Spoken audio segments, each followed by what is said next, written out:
Amigas y amigos todos que ven este programa todos los sábados Conversando con Luis Hermes.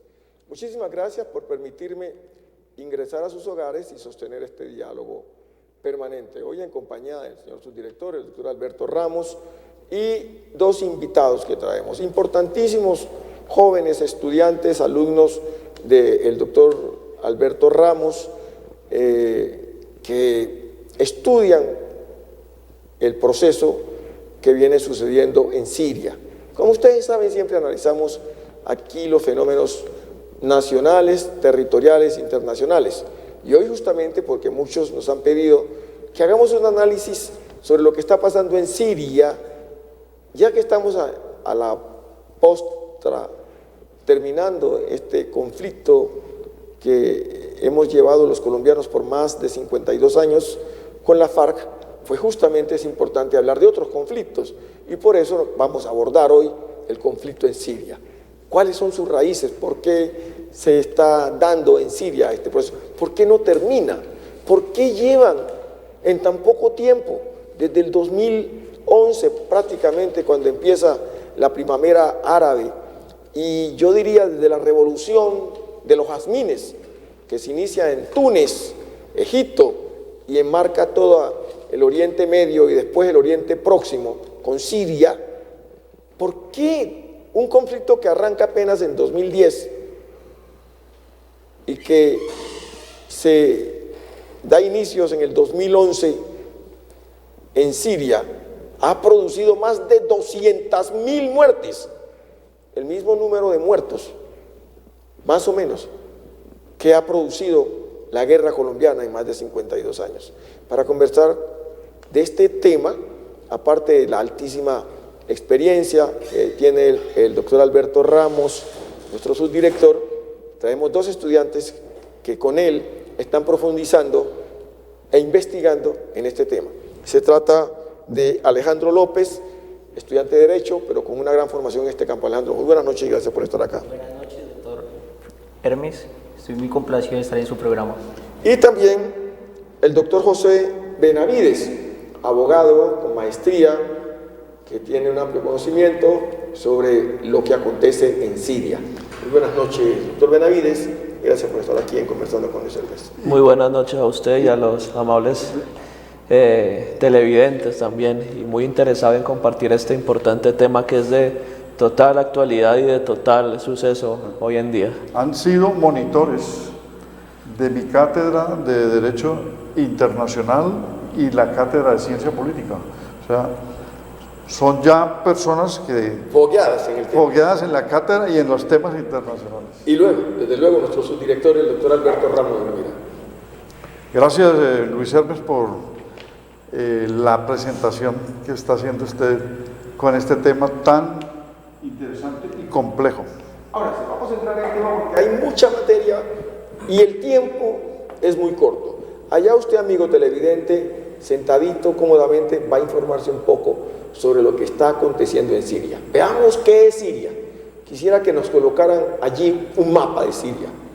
El mapa de Siria, para que nos ubiquemos muy bien cuáles son los países que le sirven de límites a Siria y por qué esta pelea, qué es lo que pasa en la antigua Mesopotamia, en la época de los reinados, mucho antes inclusive de la era de Cristo, allá en ese país que tiene una ciudad que tiene un nombre también aquí en el Valle del Cauca, una ciudad bellísima que tenía, la ciudad de Palmira.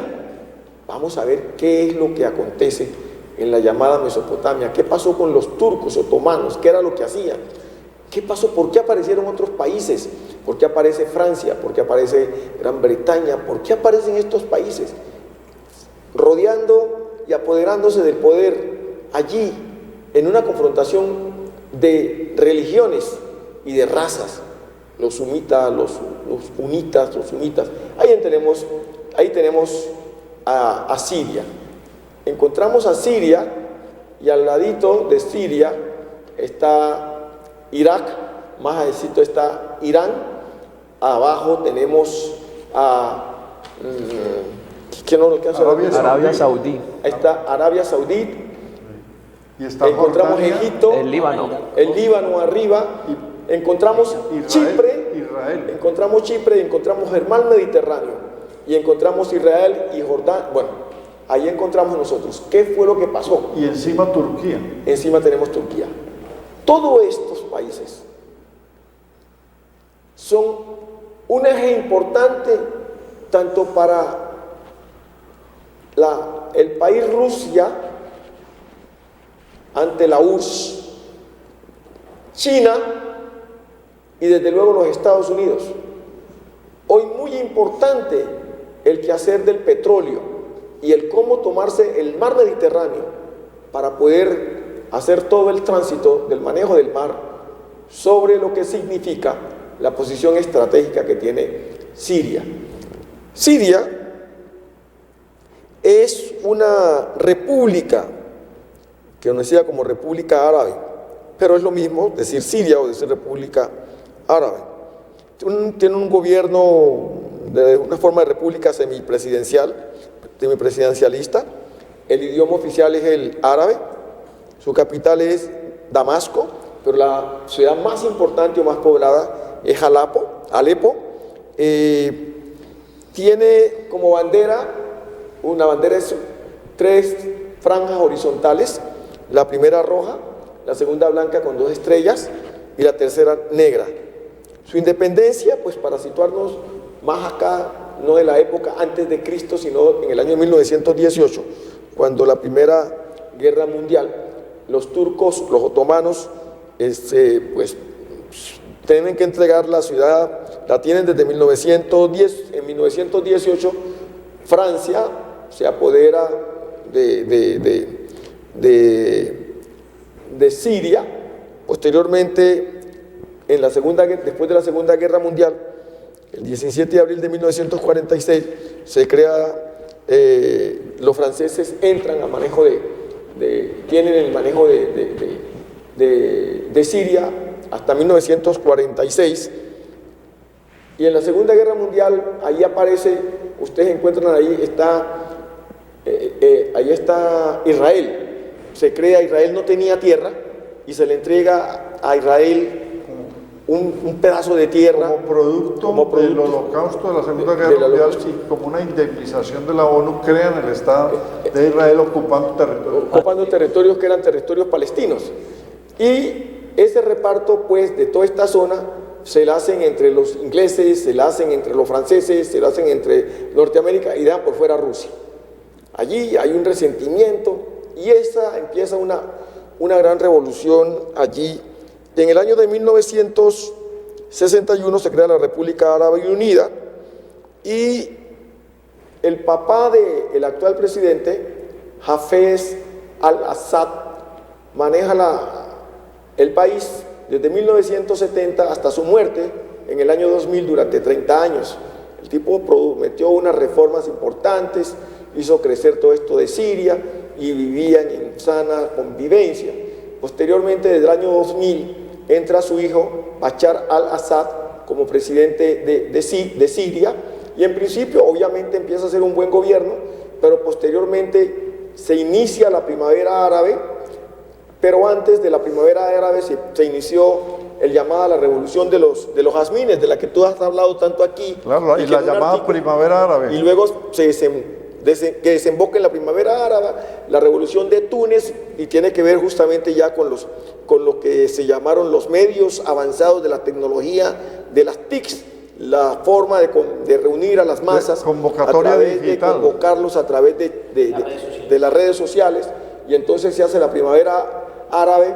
Y esta cosa que sucede en Túnez, que sucede en Egipto, o sea en el Oriente Medio, va dando bases para que se origine en el Oriente Próximo, y de esta manera la gente empieza a sentir que Bashar al-Assad ha sido un gobierno represivo que no ha dado oportunidades y eso va dando al margen que se rompa toda una estructura de organización política y social, y el gobierno de Bashar al-Assad empieza a reprimir al pueblo y el pueblo a responder, y se desencadena todo esto. Luego empieza esta revolución que forman la llamada los grupos revolucionarios que atacan al gobierno, y luego también aparecen los kurdos que también empiezan a pedir su parte de tierra, pero aparte de eso aparece el grupo, los ¿cómo se llaman estos? Los yihadistas, o sea, el ISIS. Aparecen, bueno, yo solamente estoy situándolos para que ahora que entremos ya sepan, todo el mundo más o menos tenga como una orientación. Y aparece el ISIS, aparece una revolución grandísima allí, grandísima, de tal manera de que en el año 2013 Bashar reprime a la gente a través de utilizar armas químicas, y Estados Unidos, que no se quería meter, empieza a meterse, estaba metiéndose pero por debajo de la mesa ayudando a los revolucionarios, empieza a meterse de frente, pero mientras que Estados Unidos apoya inclusive a ISIS y apoya a los rebeldes, Rusia apoya a Bashar al-Assad, y desde luego los kurdos también reprimen por otro lado a los rebeldes, y hay un cruce aquí. Y ahí viene toda la complejidad. Y viene toda la complejidad que se está dando allá, que es lo que vamos a conversar con estos jóvenes que trabajan este tema al lado del doctor, nuestro coordinador, nuestro subdirector, el doctor Alberto Ramos. Perdónenme en que me haya metido, pero ellos son los que más conocen sobre este tema, pero ahora solamente como para ubicarlos a ustedes sobre qué es lo que vamos a hablar. Antes de que empecemos, quisiera que miremos 5 minuticos de lo que tiene que ver sobre el tema, qué es lo que está pasando en Siria. Por favor, miramos vamos a ver este video. Mientras tanto, doctor Alberto, si quieres tú, para cuadrar más lo que yo he acabado de decir. Bueno, esa explicación de contexto permite, digamos, que partamos del año 2011, ¿sí? Que es la primavera árabe, donde se producen manifestaciones o protestas que luego van a ser globales, y la caída de algunos gobernantes que los críticos llamaron gerontócratas, o sea, gerontocracias en el sentido de que llevaban 30 años en el poder o un poco más, como en Mubarak en Egipto, que estas revueltas tumban al presidente desde la Plaza Tariq. En Túnez, Ben Ali, el grito de la Plaza del Tariq. Exactamente, y en Túnez Ben Ali, ese gobernante, también cae porque se inicia protestas de los vendedores ambulantes, y luego digitalmente convocan y se suman, digamos, rechazos por la situación económica crítica. Luego va a ser Libia, donde se cae allí Gaddafi, que también llevaba desde el año 69-70, ese llevaba casi 40 años, Gaddafi, se inicia una guerra civil y los rebeldes pues lo eliminan en esa confrontación. Hay una intervención de la OTAN con una zona de exclusión aérea. Esto va a repercutir en Siria en marzo del 2011, y es aquí donde yo quiero que empecemos a dinamizar el diálogo sobre ese momento, a partir de ese momento. Para que sigamos avanzando, antes de que, permítame decirle también a los televidentes que Siria es un país muy pequeñito, su extensión son 185.180 kilómetros cuadrados y tiene una población aproximada de 22 millones de habitantes. Es un país tan pequeño como Uruguay, pero con una densidad poblacional muy alta, más o menos 118 habitantes por kilómetro cuadrado, una cosa grandísima. Es importante, profe, identificar los 3 actores fundamentales dentro del conflicto de Siria. Uno, que son las fuerzas rebeldes, ya apoyadas por los Estados Unidos. Otro es el Estado Islámico, ¿cierto? Creado por la necesidad del extremismo islámico de tener una participación y un Estado independiente, ¿cierto? y por otro lado que son las defensoras del gobierno sirio de Bashar al-Assad, sobre todo por los intereses geoeconómicos y geoestratégicos que juegan ahí, sobre todo por el puerto de Tarfus. El puerto de Tarfus es fundamental para entender el conflicto sirio porque ese puerto conecta todo lo que es Medio Oriente con Occidente.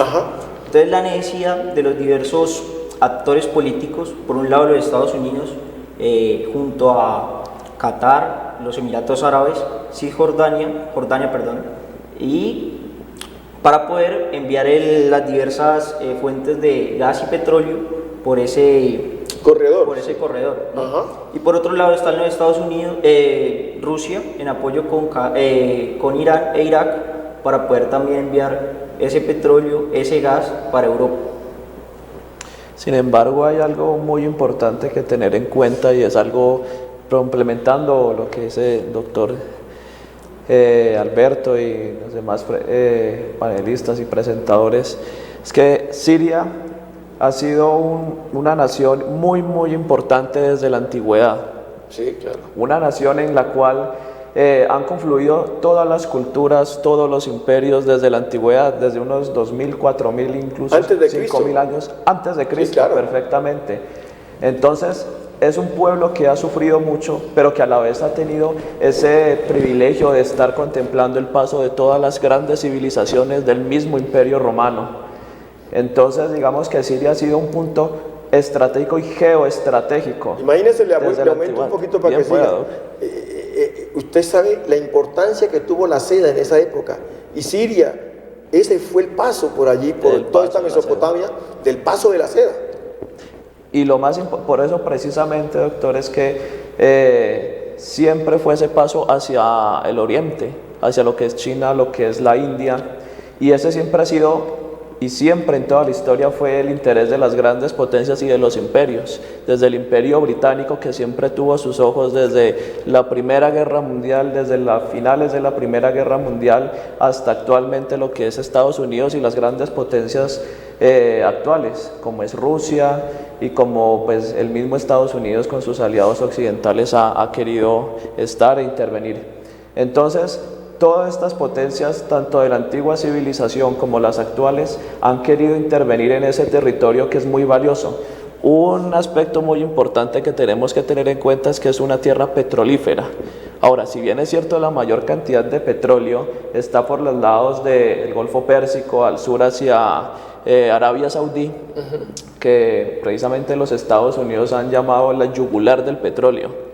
No recuerdo muy bien qué presidente, creo que fue Nixon, presidente Nixon de los Estados Unidos, que definió esa área así. Pero ¿qué pasa? Resulta que para transportar el petróleo desde ese punto hacia el resto del mundo, principalmente Europa, principalmente Estados Unidos, tienen que pasar por el Mediterráneo.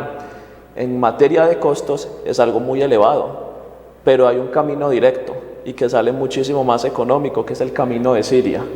El camino de esas poblaciones, Irán, Irak, Siria. Entonces, Siria, por su acceso directo al Mediterráneo, tiene una gran importancia para ese transporte del petróleo.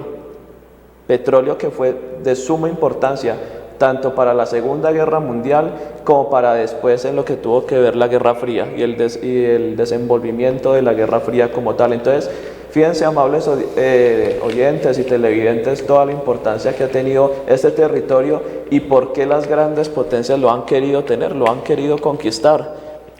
Entonces, digamos que ha sido un conflicto que se ha representado desde muchísimo tiempo. Es más, algo que hay que tener muy en cuenta, las actuales fronteras del Medio Oriente, lo que es Siria, lo que vimos al principio en el mapa que acabamos de reseñar y que los televidentes tuvieron la oportunidad de ver, esas fronteras fueron diseñadas después de la Primera Guerra Mundial, pero no teniendo en cuenta como tal las poblaciones que vivían ahí, como los kurdos, los sirios, culturalmente hablando. Y las religiones y las razas. Y las razas y sus religiones en cuanto a los musulmanes, cristianos, judíos, sobre todo judíos después de la Segunda Guerra Mundial, cuando se creó el Estado judío, sí, como Israel, promesa de la Gran Bretaña. Entonces, Esas fronteras fueron diseñadas precisamente para repartirse los recursos naturales, mas no teniendo en cuenta como tal sus condiciones, claro, culturales. Es decir, podríamos decir que fue el basurero del mundo. Perfecto. Allí los tiraron de cualquier manera y eso se ha convertido obviamente en un caldo de cultivo, porque allá hay unos intereses económicos muy grandes que se conjugan en esa parte de Siria, en esa parte de Turquía, en esa parte de Israel, en esa parte de Irak, en esa parte de Irán, y desde luego teniendo al frente el mar Mediterráneo como el polo del desarrollo y del tráfico y del tránsito para darle salida al occidente. Y por eso, por un lado está unido China y Rusia, y por el otro lado está Estados Unidos, Francia y claro, Inglaterra.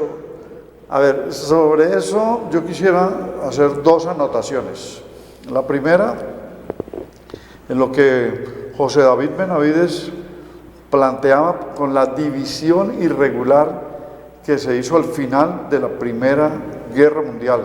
Es decir, esta guerra se da entre 1914 y el 18, y ellos desde el 15 venían planeando con una reunión de Bagdad que se hizo entre el señor George Pickup y Mark Sickeps por el Reino Unido y el otro desde Francia, cómo se iban a dividir ese territorio que marcamos al principio con el mapa, donde no existía Siria. O sea, simplemente era una región árabe de la vieja Mesopotamia, era la Mesopotamia, que ellos la fracturaron, claro, y allí nació Siria, Irak, Irán y Jordania.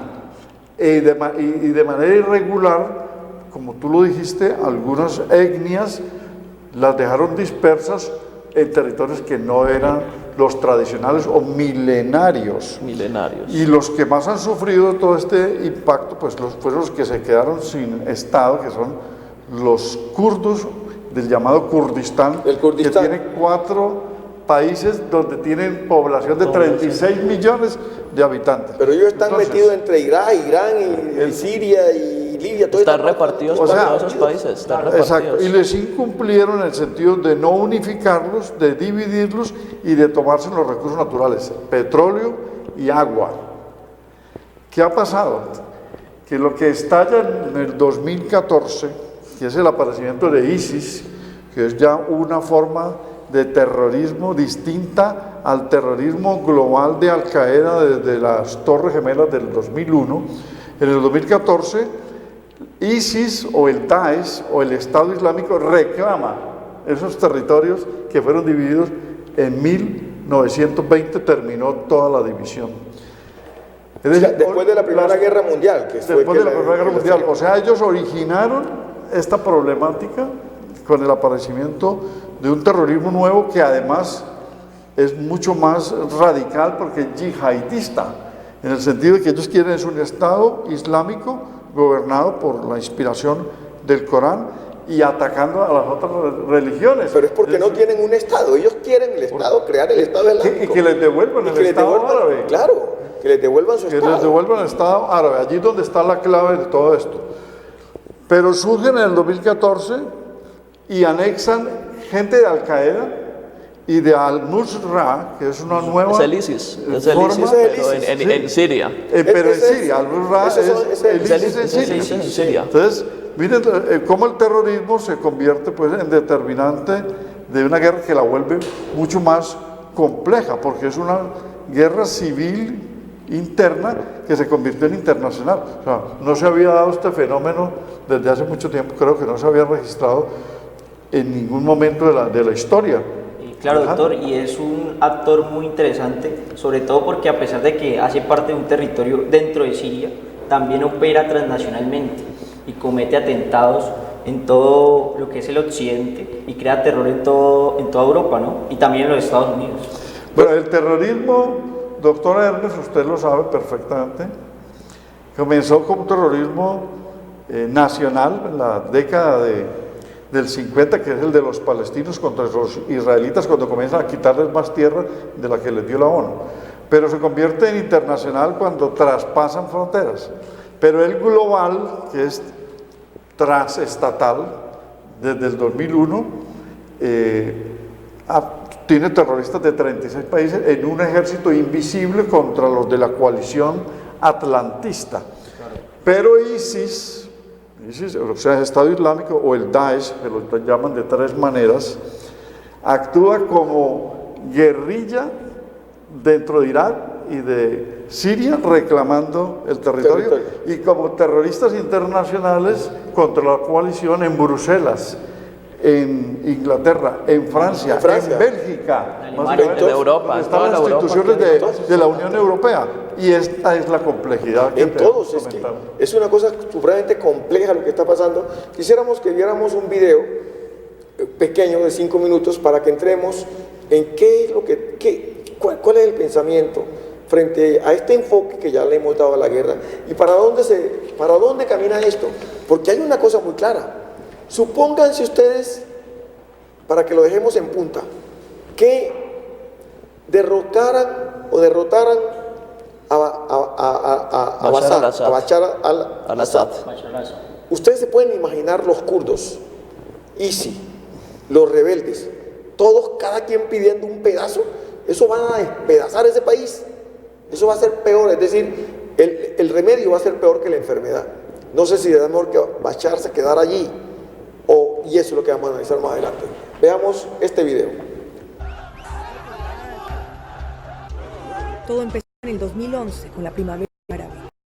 La ola de protestas populares en contra del autoritarismo se regó de Túnez a Egipto, de Egipto a Libia, de Libia a Yemen, hasta que llegó a Siria. Bashar al-Assad era el presidente, entre comillas, es decir, le había heredado el puesto a su padre y no le gustó nada eso de protestas pro-democracia. Su respuesta fue violencia y represión. Entre una sequía terrible y el autoritarismo de Assad, Siria era ya un caldo de cultivo de descontento. La reacción de los manifestantes fue la resistencia armada. Con ayuda de sectores de las fuerzas militares, nace el Ejército Sirio Libre.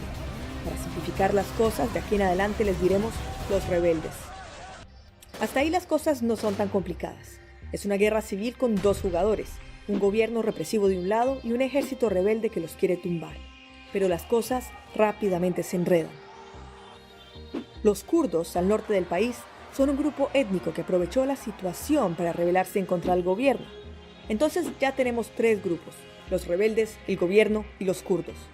Y luego aparece un cuarto grupo del que seguramente usted sí ha oído hablar bastante, el Estado Islámico, ISIS. Quieren su propio territorio y se traen combatientes de muchos países.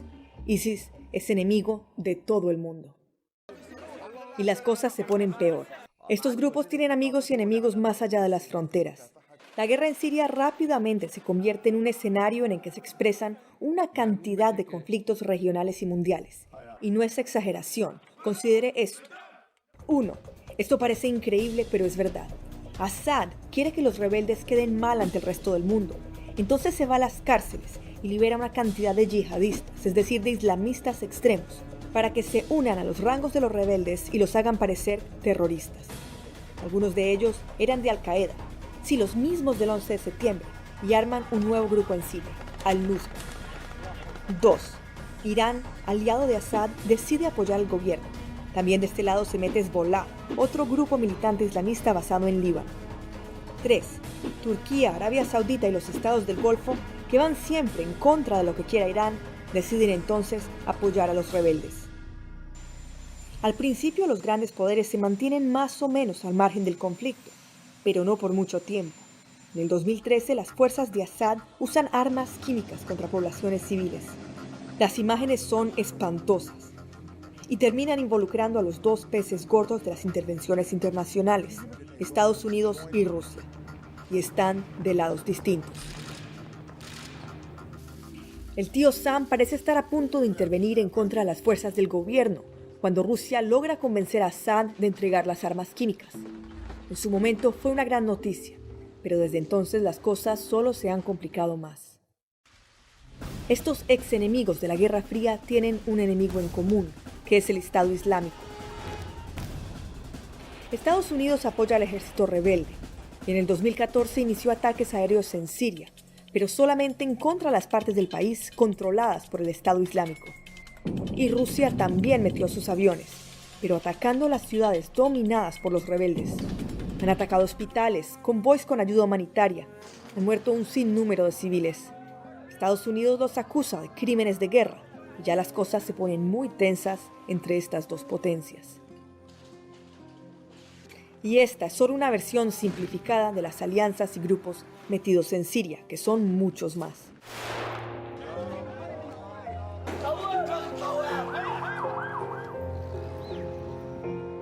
La guerra civil de Siria es el conflicto más sangriento de lo que va del siglo XXI. Más de 200.000 muertos, millones de personas desplazadas. Las imágenes hablan por sí solas.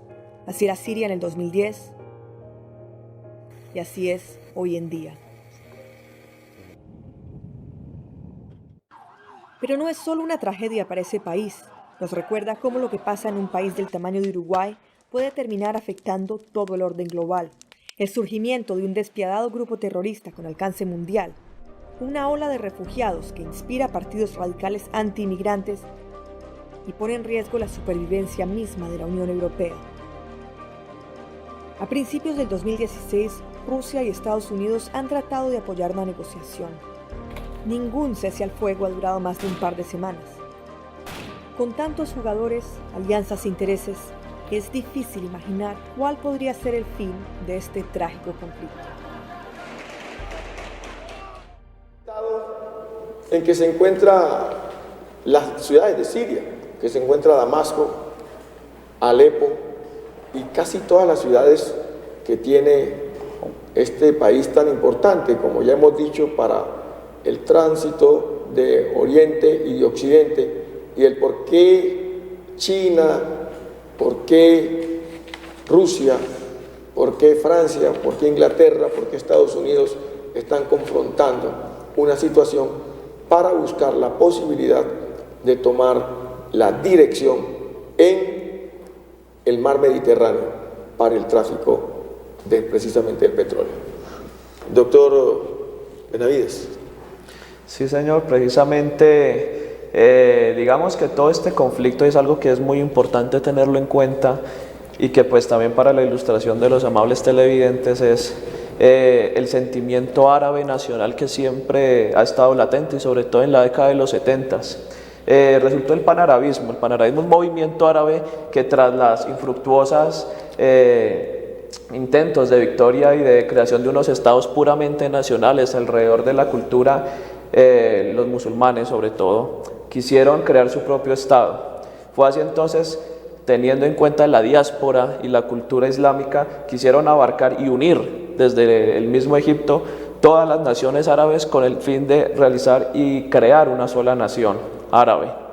Pero resulta que lastimosamente eso no se llevó a cabo por los diversos intereses económicos que se han visto en juego y que lastimosamente han echado al traste con todo este proyecto árabe, pero que sin embargo tuvo las consecuencias en Siria, con el partido Baas y con al-Assad, el padre del actual presidente Bashar al-Assad. Hafez, perfecto, sí señor. Y pues digamos que eso ha estado en conflicto desde ese entonces y en disputa en la misma Siria como tal.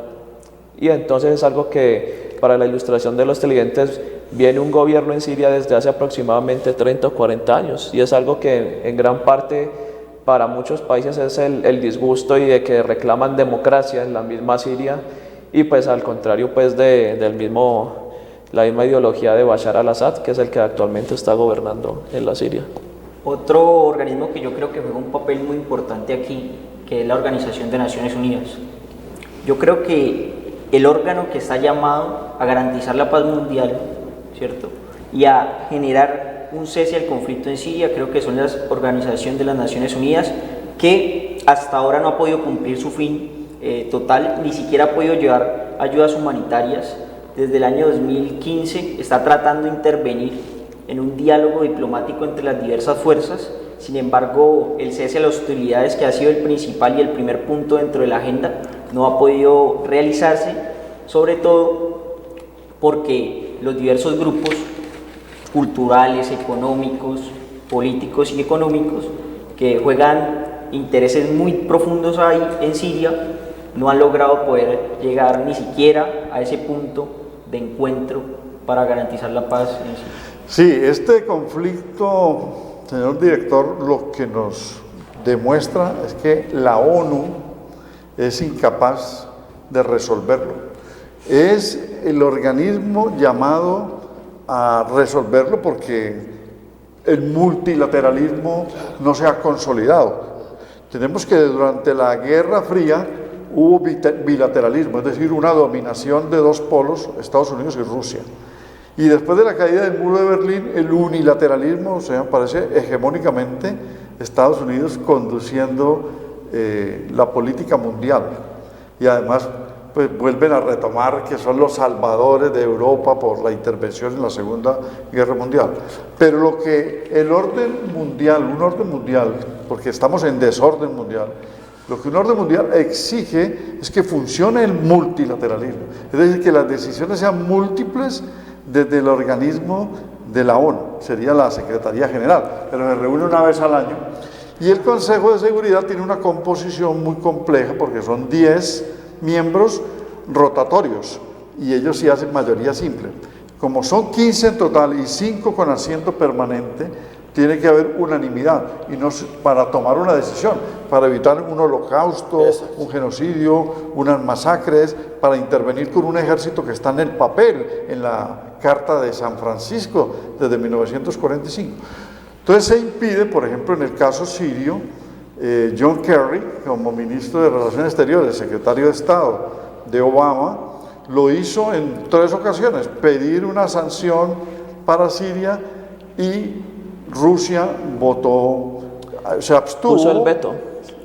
Utilizó el veto, se abstuvo, y China también en otros momentos. Por lo tanto, no se ha tomado la decisión desde la ONU y la ONU es impotente y por lo tanto esto ha quedado en manos de dos potencias, otra vez, de la misma Guerra Fría, Estados Unidos y Rusia, alentando subsidiariamente a actores, porque ellos están confrontados, pero no directamente, sino a través de actores que patrocinan y hacen más compleja la situación. Sí. Exactamente. El problema aquí es muy claro. Aquí hay unos intereses comerciales, industriales y de potencias mundiales. Una confrontación, por un lado está China, unida con Rusia, defendiendo sus intereses de sus medios de producción. Y por otro lado está Estados Unidos, como el centro potenciado del occidente y de la potencia del capitalismo, al lado obviamente de Francia, al lado claro está de Inglaterra y de todos estos países más, inclusive de Turquía, que rodean toda esta estructura de defensa también de unos intereses. Pero pienso que por esa situación que vive justamente la ONU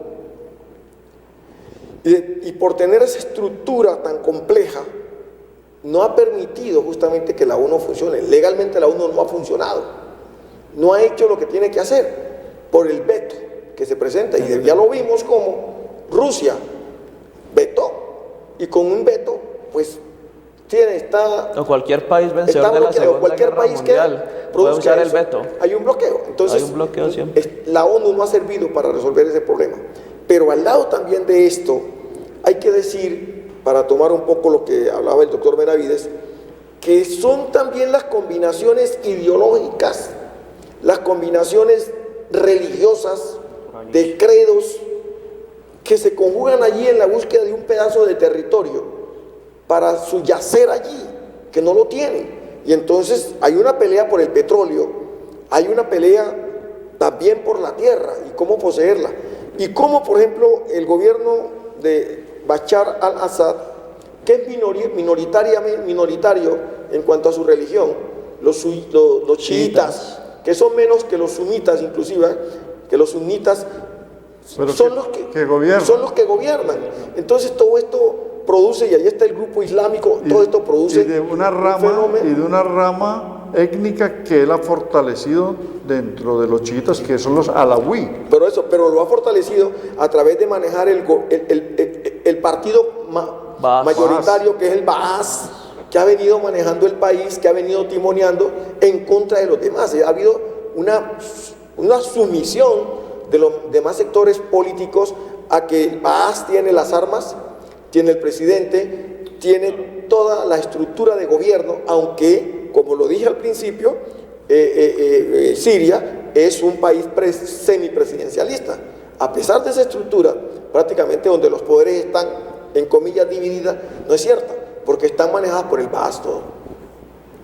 Sí, eso es muy cierto, doctor, y algo que los televidentes tienen que tener muy en cuenta. Pero yo pienso que una solución a este conflicto es algo que han venido reclamando desde tiempos ancestrales y milenarios todos los pueblos que han vivido en la zona del Medio Oriente, que muy bien recordemos lo que es la zona de Siria, del Líbano, Irak, Irán y parte de Turquía también, claro, también vamos Turquía, pero que ellos reclaman como tal y que ha sido en base a promesas incumplidas de las grandes potencias de siempre, que siempre digamos que han utilizado ese territorio para sus intereses, pero que ellos quieren reivindicar sus derechos políticos, sus derechos a que ellos puedan gobernarse a sí mismos, que sean dueños de su propio destino. Entonces esa es la reivindicación que ellos buscan, y que digamos que las Naciones Unidas en ese caso tiene que aceptar ese multilateralismo y preocuparse porque esas culturas, esas naciones, culturalmente hablando, puedan reivindicar sus derechos y puedan tener un derecho a un territorio como tal establecido,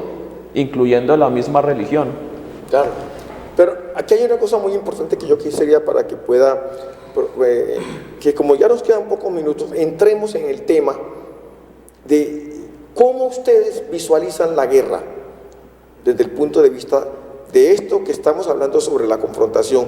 Hemos hecho un diagnóstico, un resumen. ¿Cómo visualizan la guerra con esto que está pasando en este momentito? Yo creo que la guerra nosotros la tenemos que comprender, sobre todo, hablamos en términos económicos, hablamos de las religiones, pero no hemos hablado de los más damnificados dentro del conflicto, que son los niños y las mujeres sirias. El año pasado la Agencia de la ONU para los Refugiados decía que en Siria habían más de 250.000 muertos y alrededor de 4 millones de desplazados del conflicto armado, que generalmente son inmigrantes hoy en Europa. Y bueno, una suma de personas muertas y damnificados muy grande, inclusive nosotros que llevamos 60 años en el conflicto, pues no hemos superado todavía esa cifra. Entonces imagine cómo era la antigua Alepo de lo que es hoy Alepo, ¿no?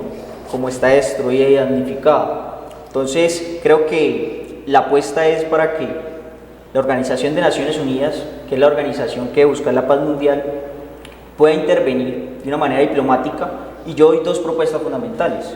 Es primero la construcción de un Estado laico, y segundo, que vayan a elecciones. Creo que es fundamental para garantizar la paz dentro de Siria, que las diferentes fuerzas que están en disputa por el poder vayan a elecciones y que sea el pueblo sirio quien pueda escoger libremente y su gobierno que ellos quieren. Es necesario que la ONU y la Unión Europea, pues que la carga de refugiados, porque todos los refugiados están deambulando por Europa, vienen por Chipre, llegan en el Mediterráneo a Grecia, Italia, y les están construyendo vallas y muros, y las cuotas humanitarias de atención, que la única persona que ha trabajado bien el tema ha sido Angela Merkel, porque hay presidentes y mandatarios como Víctor Orbán de Hungría, que los rechazan, en Macedonia los rechazan, etcétera, se resuelva este problema, que es un caos humanitario en Europa, el de los refugiados producidos por la guerra en Irak y de otras guerras, porque también vienen de Yemen, vienen de África, vienen de Irak, vienen de Afganistán, etc. Eso tiene que resolverlo la Unión Europea, porque allá están. Y lo otro, que retomando algo de lo que dijo Alejandro López, las soluciones no solamente son la lucha contra el terrorismo, que debe darse, porque el señor Trump, el presidente Trump, empezó enfocando pues una xenofobia contra musulmanes, confundiendo musulmanes, árabes, islamistas y yihadistas. O sea, él los veía como una sola cosa. Parece que ya le han explicado y entiende que allí hay cuatro diferencias. Claro, hay cuatro. Y que debe resolverse. sí, enfrentando al terrorismo como se viene haciendo desde el 2001, pero atendiendo la solución desde el punto de vista del respeto a la soberanía de algunos estados, Claro. de no saquear los recursos naturales y de permitir con alguna fórmula la reconstrucción del califato islámico.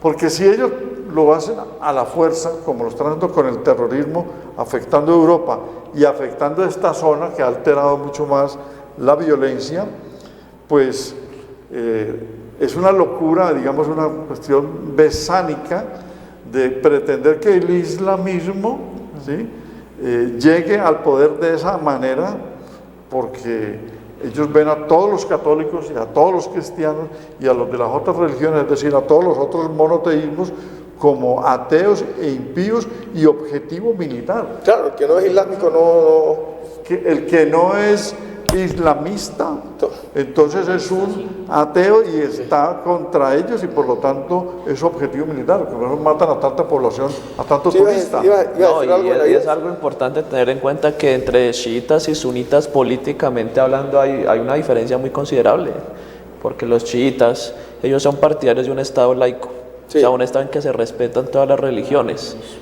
muy diferente a los sunitas. Por eso los basar sunitas buscan que un totalitarismo total, valga la redundancia en cuanto a creencias.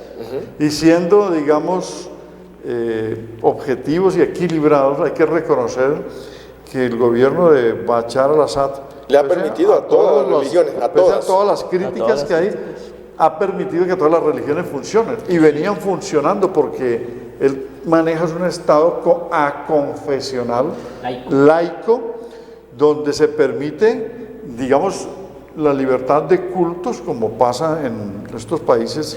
Es que Libia es un ejemplo, por ejemplo. Libia como tal, cuando se constituyó Libia, que es vecina precisamente de Siria, Libia fue reconocida en base a su reconocimiento de las múltiples religiones que han existido ahí, especialmente el cristianismo, porque tiene una amplia influencia de los maromitas. Pero si ahorita nomás hubo elección en Siria y ganó nuevamente la reelección Bashar con el 83 punto y algo por ciento. Obviamente que esa elección, tal como lo plantea Alejandro, habría que hacer una nueva elección en la búsqueda de un nuevo país. El problema a mi juicio, yo no creo que sea tanto eso, sino quién y cómo se va a manejar un país con más de 4 fuerzas enfrentadas, tratando de subdividir 185.000 kilómetros cuadrados, un terreno del tamaño más o menos de Uruguay, para dividirlo para 4 países. ¿Cómo van a hacer? Porque yo no encuentro que los que están en contra de Bashar, aunque algunos se han sometido ya, porque obviamente les han dado muy duro, vayan a someterse nuevamente a Bashar. Los kurdos, que se han sometido en gran parte, también reclaman su pedazo.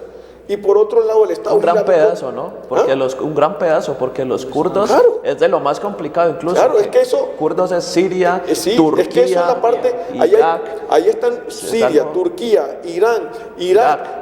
Es decir, eso es lo que forma parte del Kurdistán. El Kurdistán. Donde hay kurdos dispersos en 4 países. Imagínense cómo se va a reorganizar. Eso formaba parte del Kurdistán. ¿Cómo es que van a hacer para que esta pequeña población se vaya a subdividir y tal?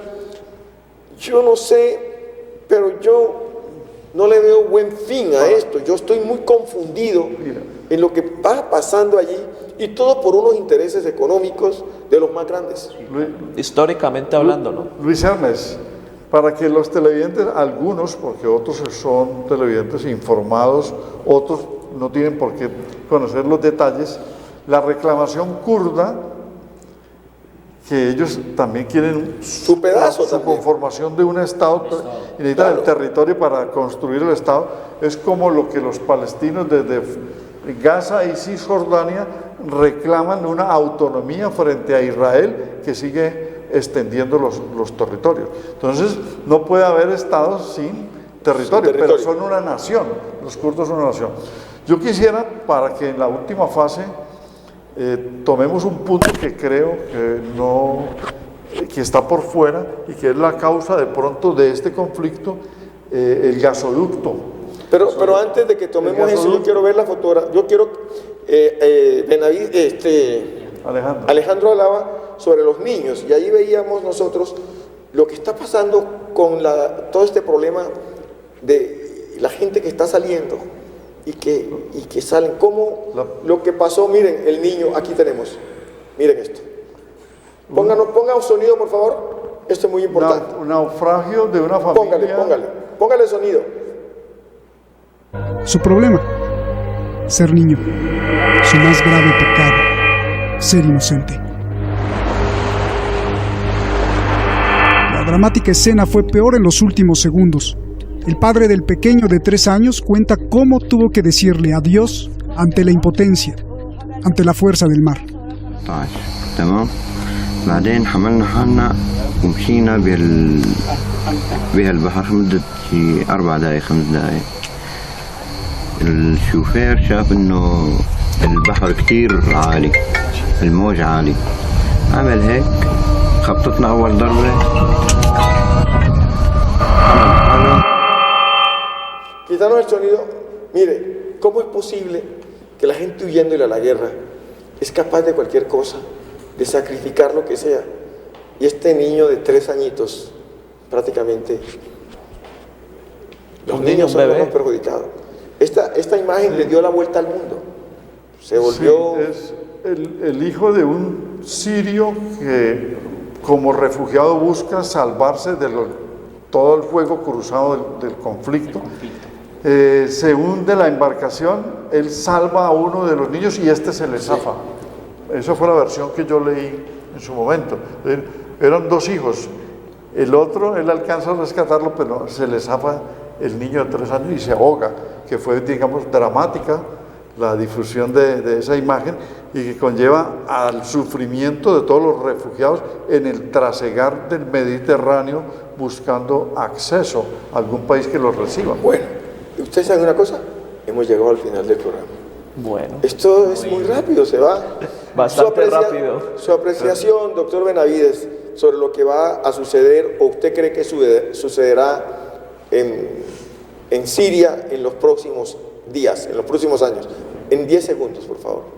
Simplemente que las Naciones Unidas tienen que tomar cartas en el asunto, y yo pienso que las potencias actuales, tanto Rusia como Estados Unidos, tienen que ceder a sus intereses, tanto políticos como económicos. Yo hago un llamado al mundo entero para que cese el conflicto en Siria y que la Organización de Naciones Unidas pueda cumplir su fin fundamental, que es garantizar la paz por los niños y por las mujeres, que son las mayores damnificadas en este conflicto. Doctor. Paradójicamente, el conflicto, la raíz tiene que ver con el gas y la construcción del gasoducto desde Qatar, pasando por Siria, para conectarlo a Europa, que es el gran negocio de Arabia Saudí y de Qatar y de sus socios. Entonces, cuando Naciones Unidas y el panel de cambio climático recomienda sustituir y no usar más petróleo, ni carbón, ni gas por el efecto invernadero que origina desastres, ellos insisten porque hay gas ruso en una compañía petrolera que Rusia protege y otro proyecto de gas iraní hacia Europa, atravesando también Siria. Entonces Siria se vuelve geoestratégicamente el sitio de disputa por el transporte de gas. Ese es el origen de la guerra. Hemos llegado al final de este programa. Quiero, antes de retirarme o de hacer el llamado, como siempre, agradecer a los compañeros profesores egresados de la promoción del 74, que tuvieron a bien invitarme a compartir con ellos. Muchísimas gracias, la pasamos muy bien y ya tendremos otra oportunidad. Amiga y amigas, si usted no sabe dónde está su hijo o su hija, empiece a preocuparse, porque por no saber dónde están nuestros hijos se nos está perdiendo la juventud. En este momento, a esta hora, usted, señor padre de familia, señora madre de familia, sabe dónde está su hijo, su hija, empiece a preocuparse. Muy buenas noches y hasta el próximo sábado, no sin antes agradecerle a los panelistas que nos han acompañado en esta noche sobre la situación en Siria. Muchas gracias. Muchas gracias.